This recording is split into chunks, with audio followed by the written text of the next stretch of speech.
companies make is they haven't tested their program. They don't have a program. They haven't done a tabletop. So typically it's usually someone on the help desk or the IT team that's like, wow, things are getting locked up.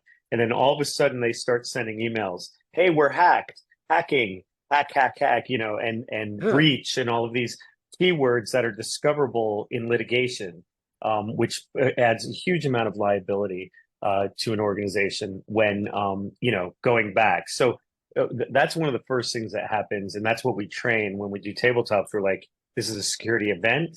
It cannot be declared a breach, except by the IR lead, because especially now there's a shot clock.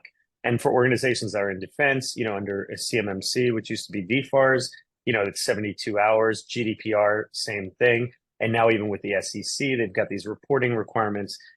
So it's very important that, a breach is not declared only by the IR team. But we see that all the time. The other thing that they do is they start stomping all over evidence, meaning they're like, okay, well, let's rebuild this server. Let's, just start doing things that make it impossible again for us to determine who patient zero is, because they might have just rebuilt patient zero from scratch. And especially in the modern era of SSDs, back in the day with mechanical drives, we could still pull, even with an operating system completely rebuilt and reformatted. As you know, we could pull information off that mechanical drive. SSDs are memory. Once it's wiped, we're not going back to pull remnants off of it. So if you don't have logs and you've just rebuilt a computer that got hacked, it could have been the first one in a chain. We're not going to be able to determine how that attacker got in.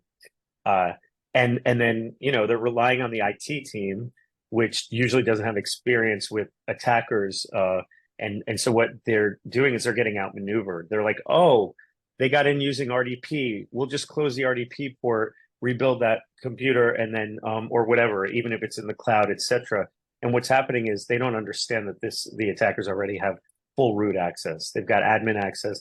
Usually it's with a hidden account that's not obvious. It's not root or administrator. It's some obscure services account or username that they don't know. And so they're recreating work. We've come into those situations where it's like, if you had called us immediately versus called us 3 days after your IT team just like stomped all over everything and you're getting outmaneuvered, they've already started to rebuild the environment and it gets hacked again. So what we do when we come in is we first say, okay, you need outside counsel. If they haven't gotten that, we try to protect legal liability using privilege. And then from there, we start to assess, what's going on, and we contain as quickly as possible. In cloud environments, that can be a challenge, but it's a little bit easier than in physical environments, especially if you're talking about larger organizations that have, 4 or 5 satellite offices.